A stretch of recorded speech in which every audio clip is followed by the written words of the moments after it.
Hey everybody, Stephen Key here, and once again I have a very special guest, April. She's an InventRight student. She's licensed in IDEA. She does a bunch of stuff, by the way. That's just one thing. She does a ton of stuff, but she wants to come on today to talk a little bit about her product and what it does. So April, you licensed this IDEA. What is it and what does it do? Well, thank you so much for having me, Stephen. Well, I have an adjustable over-the-door hook. It's kind of big, but we'll see if we can get it in here. So it's very large because it goes over your door. And this is a side angle that might give you a better idea here. So when it's all full up to the top, it's kind of high, maybe your regular size where your regular hooks are. But it adjusts down low enough where anyone really at any height or ability can reach it and use it. And the whole idea is to just create independence for more people. Okay, so it's adjustable. Why is that important in your opinion, to have that adjustable for people? Well, for us, we move around a lot because we're a military family, and we were in a house with no closet space. Okay. And one bathroom with one bar on it. So we had 4 kids with one bar putting all their towels on it. So we had to go and buy all these over the door hooks. Well, the kids couldn't reach them. So the whole idea of having jackets hanging up and towels, then they couldn't even reach them. So then they don't have that independence. And then you have kids climbing on sinks in the bathroom to get their towel, okay, which is not safe for anybody. So it's just important to have them low enough where a child can reach, someone in the wheelchair can reach, someone with limited mobility with their arms can reach. Okay. Because we don't always have that space in the closet, and you can't even reach it. Okay. A lot of people can't reach things from the hangers in closets. Okay, wonderful. Well, that's a big benefit. Tell me, do you have the packaging? Do you have the packaging with you? Let me see it. Yes. Right here. It's like a real deal, isn't it? It's a real deal. And I just found out today, too, that they are in stock and ready to be sold. So, we'll be finding out soon where they're going to be sold, but they're ready. They're in the warehouse and ready to go out. What a nice package. Very nice. Thank you. And here's the back. Oh, that's very nice. Thank you. April, let's talk about the journey a little bit, because it takes a little bit of time, right? It does. It does. So, is it a fun journey? Is it something anybody can do? How hard is it? Because people really want to know, can I do this? You can do it. You got to be willing to work hard, though. But it's fun. It's so much fun, and you learn so many things. And I think you grow as a person, but also in so many areas of like creativity and making sell sheets and having the bravery to call a company and talk to the CEO and say, this is why you need this product. It takes guts, and that's something I didn't have when I started out. So you evolve as a person in this whole process, which is awesome. So what happens when a company, you show it? Well, first of all, do you get a lot of rejection? You do, yeah. And how do you overcome that? Or do you? Well, you got to learn to not take it personal, because I think the first rejections I did take it personal. But you have to get through that, and they're not rejecting you. Your idea might not fit right with their company, even though I contacted companies that already make hooks thinking, oh, this is going to fit well. It just might not be where they're going or where they're looking to extend their line. Okay. But yeah, I think just become, knowing that it's not personal, and to just keep going, and persistence and patience. And I've, used different tools and techniques just to like calm down and refocus and just go at it again. So how many rejections did you get?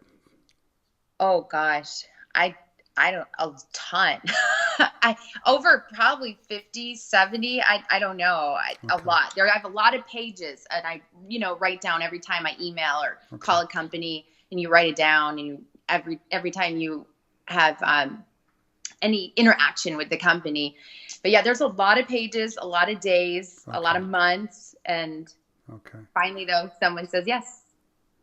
So what does it feel like when someone actually gets back to you and they're interested? Does it shock you, or is it like, wait a minute, what just happened? It's exciting. It's definitely really exciting.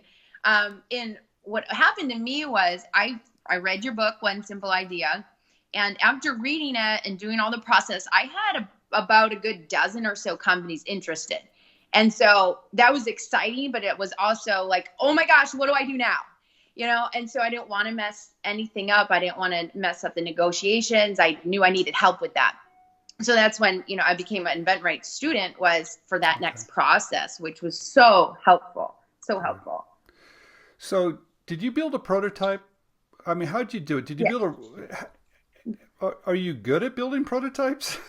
No, no. So with this one, I drew it, and I hired someone who does CAD and 3D printing, and then he was able to uh, make a prototype for me with the 3D printing. So I knew it had to come apart for boxing. So this is what we came up with. And so the first one was a knob, and then there's a crossbar that attaches in, and you just put it together and slides up and down. So that was my first prototype, and I then made a video showing how it worked, showing the kids using it, being young, and then higher height people using it. But yeah, it was a lot of fun and a lot of process. So, did you shoot the video yourself, or did you hire someone to do it?